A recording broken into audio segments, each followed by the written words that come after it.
Have you ever wondered why some women seem to hold a quiet power that draws others in, without needing to say a word, without trying to impress, without playing any of the usual games? There is something about them, something beyond beauty, beyond charm. They seem rooted in an invisible strength that cannot be shaken. When she walks into a room, it's as if the air shifts slightly, not because she demands attention, but because she carries the kind of energy that has already met the storms of life and found peace on the other side. This is the essence of emotional maturity, and as Carl Jung might say, it is the mark of someone who has begun the process of individuation, the sacred journey toward becoming whole. Emotional maturity is not about being calm all the time, nor about being immune to pain. It is born from it. Such a woman has met her shadow and learned its language. She no longer hides from her fears, nor projects them onto others. She no longer needs to control or be controlled, for she understands that love cannot be forced. It can only be invited. Jung wrote that, until you make the unconscious conscious, it will direct your life and you will call it fate. The emotionally mature woman has lived this truth. She has seen how unhealed wounds can disguise themselves as desire, how loneliness can masquerade as love, how the longing to be chosen can quietly erode one's sense of worth. There was a time when she mistook attachment for affection and validation for love. Like many, she once played out the unconscious script of her past, seeking in others what she had not yet given herself. But every heartbreak became a mirror, showing her where she had abandoned her own heart. Each disappointment, each betrayal, stripped away another illusion. Slowly, painfully, she began to see that the true enemy was not rejection, but self-forgetting. You might know this feeling too, the aching hunger to be understood, the subtle terror of being unseen. The human heart, after all, longs for recognition. Yet when this longing turns desperate, it becomes the very thing that keeps love away. Jung understood that the more we chase our unlived selves through others, the more entangled we become. Projection is the shadow's favorite disguise. It paints our unmet needs onto someone else and calls it destiny. But the emotionally mature woman no longer falls for this mirage. She has begun the descent into her own depths, where the real work begins. In those depths she met her inner child, the tender part of her still waiting to be chosen, still aching to be enough. And instead of abandoning her again, she stayed. That moment changed everything. Emotional maturity begins there, when you finally stop running from yourself. When you stop demanding that others heal what only you can face. From that stillness grows a new kind of beauty, one that no makeup, no charm, no perfection can replicate. This beauty is magnetic, not because it shines brighter, but because it feels real. It speaks to something ancient in the human soul, the archetype of the wise woman, the alchemist, the one who transforms suffering into strength. In mythology, she appears as the goddess who descends into the underworld and returns with light. In modern life, she is the woman who has learned that boundaries are not walls, that forgiveness does not mean tolerance of abuse, and that love begins with the courage to stand alone. And this, perhaps, is why she is irresistible, not because she flatters the ego or fulfills a fantasy, but because she awakens something deeper, the desire to rise to her level of truth. The emotionally mature woman challenges others merely by existing. Her presence says, "Do not come to me to be completed. Come to me when you have met yourself." To a man who has not yet faced his own shadow, she is intimidating. To a man who has, she is home. Her allure is not born from youth or perfection, but from the authenticity that radiates through her being. She knows who she is and that knowing cannot be faked. She no longer seeks power in manipulation or seduction. She carries it in her quiet self-possession. Yet her strength is not hardness, it is tenderness shaped by truth. Like the Stoics taught, she understands that control lies not in external things, but in how one meets them. Seneca once wrote, "A gem cannot be polished without friction, nor a man perfected without trials." She, too, has been polished by life's friction. Her wisdom is not intellectual, it is lived, etched into her being through experience and reflection. And if you listen closely, you will hear in her silence something sacred, the echo of a soul that has learned to trust itself. That is the secret of her allure. She does not need to be chased or convinced. She is already whole. Most women spend their early years trying to be chosen. They mold themselves into shapes they think will be loved, softer, smaller, easier. They learn to smile through discomfort, to suppress anger, to call self-sacrifice virtue. Society rewards compliance and calls it kindness. But something within them, an ancient voice, the archetype of the wild woman that Jung and Clarissa Pinkola Estes both hinted at, whispers, "This is not who you are meant to be." The emotionally mature woman is the one who eventually listens to that voice. She begins the painful process of unlearning. The process feels like death because in a way it is, the death of the false self. The persona, as Jung called it, is the mask we wear to fit in with the world. It is necessary in small doses but deadly when mistaken for identity. For years she may have worn this mask, trying to earn love by being pleasing, intelligent, or successful. Yet the deeper she chased approval, the further she drifted from her soul. There comes a moment when the mask cracks. Perhaps it's through heartbreak, loss, betrayal, or simple exhaustion from pretending. In that collapse she sees the truth, that the love she was chasing was only a reflection of the love she had denied herself. Jung described this moment as the confrontation with the shadow, the meeting of one's disowned parts. For a woman, this means facing her rage, her sensuality, her ambition, her grief, the very emotions she was taught to repress. At first, it is terrifying. To face the shadow is to face the chaos of the unconscious, to look into the mirror and see not just beauty, but the beast within. Yet every archetype lives there, the mother, the lover, the warrior, the sage. To deny them is to live half a life. The emotionally mature woman dares to integrate them, and through this integration, she becomes whole. You can almost see this process in her eyes. There is a groundedness that cannot be faked. When she speaks, her words come not from performance but from presence. She no longer rushes to fill silence. She allows it to breathe. Her empathy is not the naive kind that tries to fix everyone. It is the compassionate kind that knows where her responsibility ends and another's begins. This is the subtle but powerful shift from codependency to sovereignty. Jung believed that what we do not make conscious will return as fate. For many, relationships are the theater where unconscious wounds play out again and again. The emotionally mature woman sees this and steps off the stage. She no longer chases the unavailable or tolerates the emotionally immature, because she recognizes these patterns not as destiny, but as echoes of her own unhealed parts. Instead of asking, "Well, why doesn't he love me?"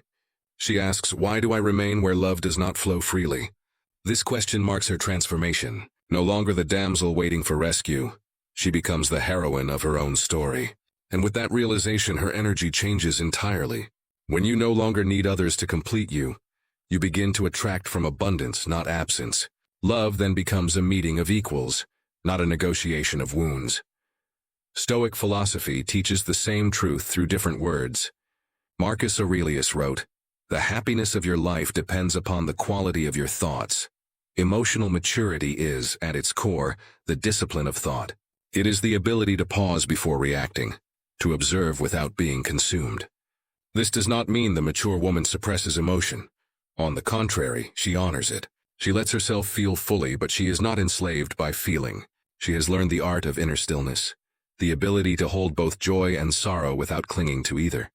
Imagine a storm over the ocean, violent, chaotic, unpredictable. The emotionally immature person is like a boat tossed helplessly in the waves, reacting to every gust of wind. The mature woman, however, has become the ocean itself, vast, deep, and unshaken by surface storms. The winds may rage, but her depths remain still. That is what true presence feels like, and it is precisely this presence that makes her irresistible. To be near her is to feel seen, not flattered, not judged, but seen. Her gaze doesn't demand, it invites. Her love doesn't consume, it expands. She can sit in silence with someone and still communicate volumes, because her energy no longer carries the tension of need. Jung once noted that love is born of the meeting between two individuals who have become whole within themselves. Anything else is possession. When a man meets such a woman, he stands before a mirror of his own potential. She does not mother him, nor does she shrink to make him feel larger. She holds space with quiet strength, and in doing so, she awakens something in him. The dormant desire to grow, to meet her in that same depth. But if he refuses the call, she lets go without bitterness. Her peace is not negotiable, for she has learned that the purpose of love is not to lose oneself, but to find oneself more deeply. That truth alone makes her radiant. She has turned her pain into wisdom, her longing into clarity, And though she still feels deeply, she is no longer ruled by what she feels. There is a certain mystery to a woman who has faced her darkness and learned to live beside it. She doesn't hide her scars or disguise her story. They are woven into her presence like threads of gold in ancient tapestry. She does not speak of strength, she embodies it. There is nothing performative in her grace. It comes from knowing how fragile life can be and how resilient the soul truly is. Carl Jung believed that the path toward wholeness is not about becoming perfect, but about integrating opposites, the light and the dark, the conscious and the unconscious, the feminine and the masculine within. The emotionally mature woman has walked this path, often unknowingly through fire. She has met her inner masculine, the animus, and learned to balance it. Where once she sought protection from others, she now offers it to herself. Where once she needed validation, she now provides her own grounding. Her inner union, the marriage of strength and sensitivity, creates an energy that feels complete. And it is precisely that completeness which makes her so magnetic. To stand in her presence is to feel the paradox of power and peace coexisting. She does not need to prove her worth through dominance or submission. She has outgrown both extremes. She moves with quiet assurance, the way a river moves. Strong not because it resists, but because it flows. Her calm is not passive. It is mastery, and like all mastery, it was earned through suffering. You see, emotional maturity is born from confrontation with chaos. Every heartbreak, every rejection, every sleepless night of questioning why she wasn't enough, all of it became the crucible that forged her depth. Through those trials, she came to understand what Epictetus meant when he said, "It's not what happens to you, but how you react to it that matters." She stopped asking why life was unfair, and began asking how she could grow from what was given. This shift from victimhood to authorship is the true moment of transformation. She has learned that no one escapes the process of being broken open. The difference is that she chose to rebuild consciously. In doing so, she discovered an essential truth. That pain, when faced with awareness, becomes wisdom. Jung called this the transcendent function, the psychic alchemy that transforms opposites into something higher. The emotionally mature woman has performed this alchemy within herself. Her compassion is not born from theory but from experience. She can hold space for another's pain because she has walked through her own and survived. There's a stillness to her that unnerves the unready. It's the stillness of someone who doesn't chase. When you speak to her, she truly listens, not to reply but to understand. And yet, if you try to manipulate her, you will feel the firm boundary of someone who honors her own value. This blend of openness and discernment makes her magnetic. People sense that she cannot be deceived easily, because she has already seen the illusions within herself. In Jungian terms, she has integrated enough of her shadow to stop projecting it outward. This means she no longer blames others for her discomfort. She no longer seeks villains to justify her pain. Instead, she examines her reactions, studies her triggers, and asks what part of her still needs love. Such self-awareness is rare, and it shines through her energy. But make no mistake, she is not detached. She feels everything. The difference is that she feels without drowning. She can love fiercely without losing herself, grieve deeply without collapsing, and hope fully without delusion. She has learned the art of non-attachment, not as emotional coldness but as spiritual clarity. The Stoics would recognize this as apatheia, not indifference but freedom from destructive passions. This balance between heart and mind, emotion and wisdom, is what makes her so alluring. When she loves, it is a conscious act, not a compulsion. When she gives, it is not from emptiness but from overflow. She does not confuse chemistry with connection, nor attention with affection. She knows the difference between being chosen and being respected, between attraction and alignment. And in a world obsessed with appearances, her authenticity feels like rebellion. She doesn't chase trends or validation. Her worth is internal, self-sustaining. She lives by the Stoic principle that what is essential cannot be taken from you. To love her is to enter a temple built on truth.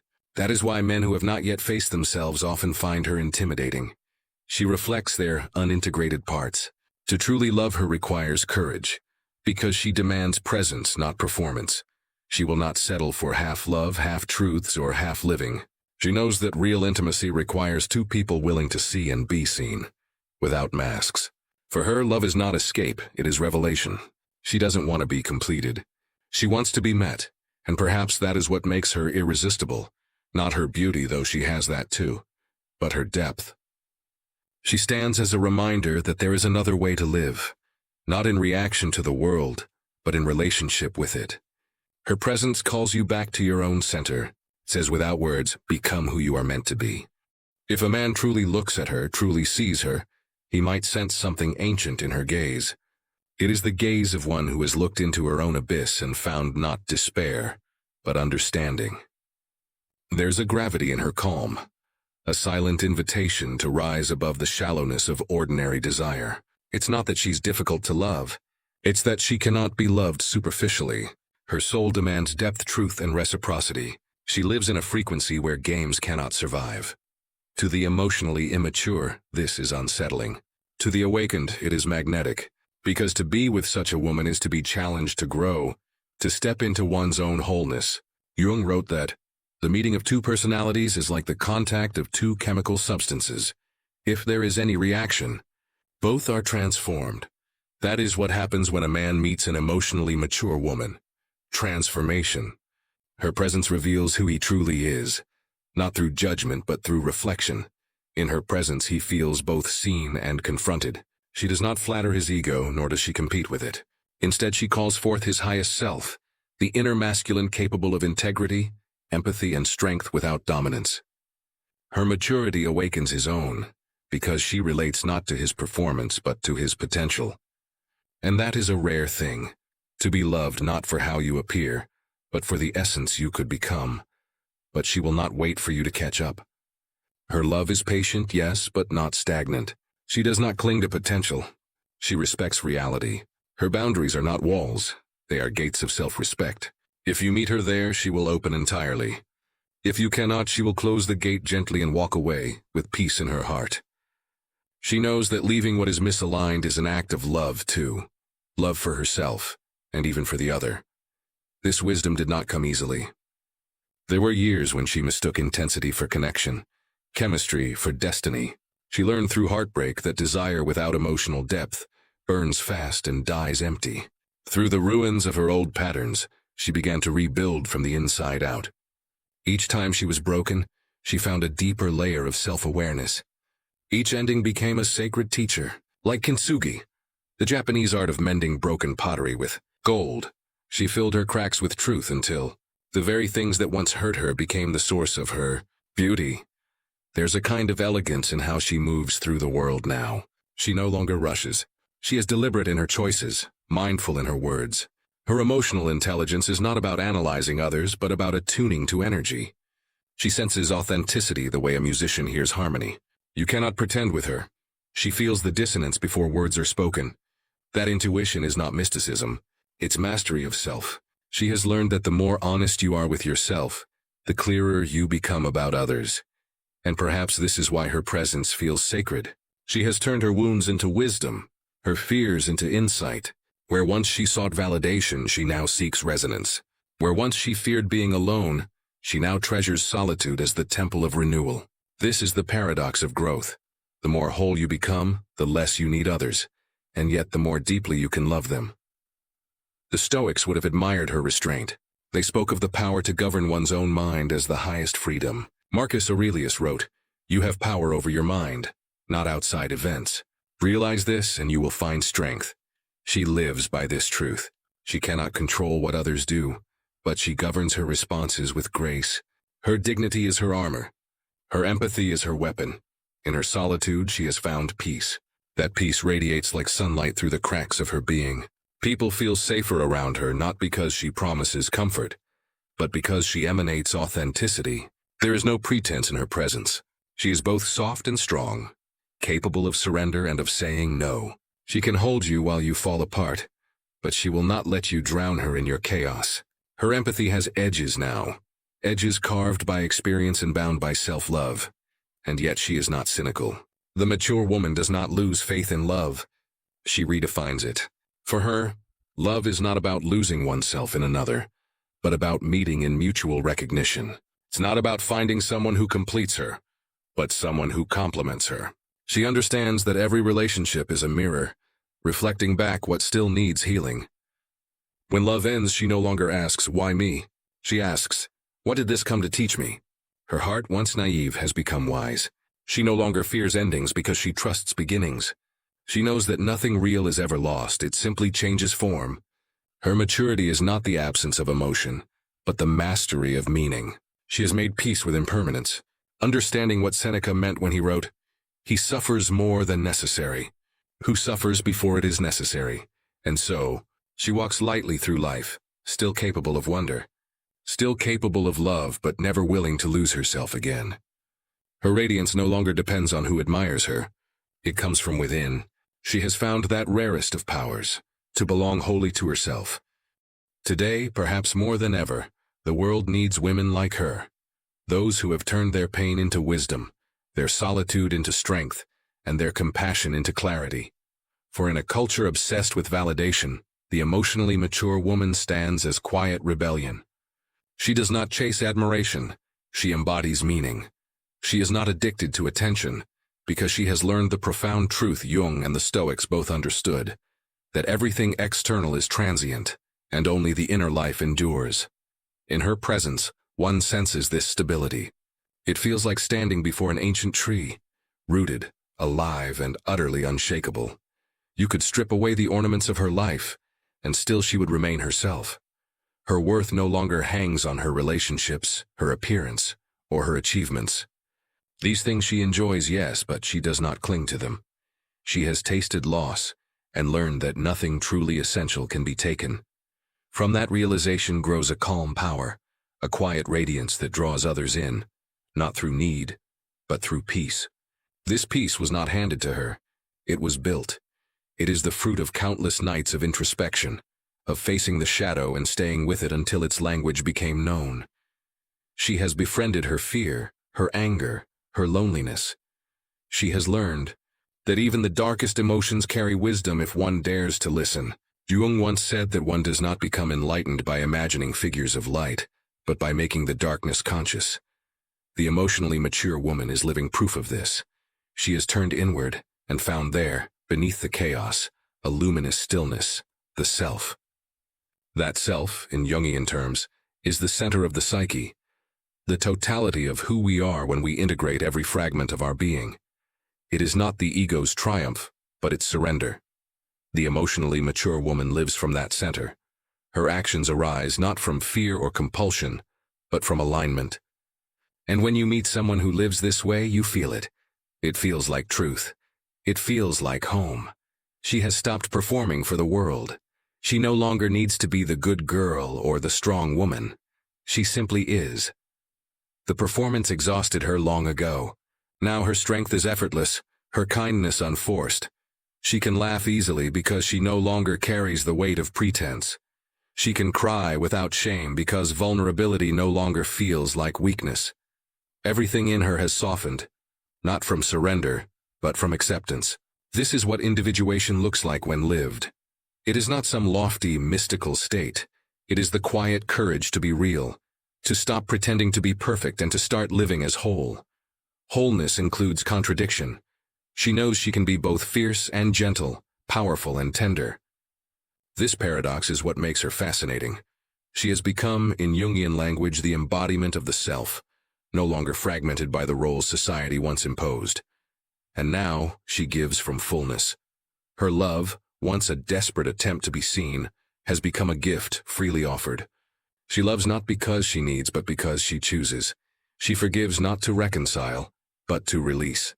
She lets people go not from pride, but from peace. Her love is steady, her detachment graceful. She no longer confuses surrender with passivity. She knows that true surrender is strength, the acceptance of what is without losing one's soul in the process. In her presence, others begin to soften too. She is a mirror for what is possible, to be kind without being naive, to be strong without being hard. She reminds the world that wisdom is not cynicism. It is clarity wrapped in compassion. To love her is to be invited into a higher form of love, one that honors growth over comfort, truth over illusion. And when she looks into your eyes, you can sense it, that she no longer seeks to be completed. She stands whole, and that wholeness draws you not to possess her, but to rise beside her, for she has become the living expression of what Jung called the individuation process, the union of all that was once divided. Her soul is her home now, and she moves through life not searching for belonging, but creating it wherever she goes. When storms come, she does not crumble. She has been through worse and emerged wiser. She knows that life will always bring loss, but she also knows that beneath the waves there is something untouched, eternal, the self that watches, unafraid. From this center, she lives. From this center, she loves. And this is the final secret of her irresistibility. She is free. Free from the tyranny of needing to be desired. Free from the chains of old wounds. Free from the illusions of who she should be. In that freedom, she becomes beauty itself. Not the beauty of perfection, but the beauty of truth. Her journey is the map for anyone who seeks to love consciously, to live fully, to become whole. It is the path of individuation, the alchemy of the soul. It begins with pain, moves through shadow and ends in peace. And so she walks, light, unhurried, whole. The world may not understand her, but it cannot forget her. For wherever she goes, she carries within her the quiet power of one who has met herself and found at last that she was always enough. Thank you for spending this time with us. Your journey gives life to this channel. Stay with us, and together we'll keep exploring, growing, and discovering the truths that shape the soul. Until the next video, take care, and see you soon.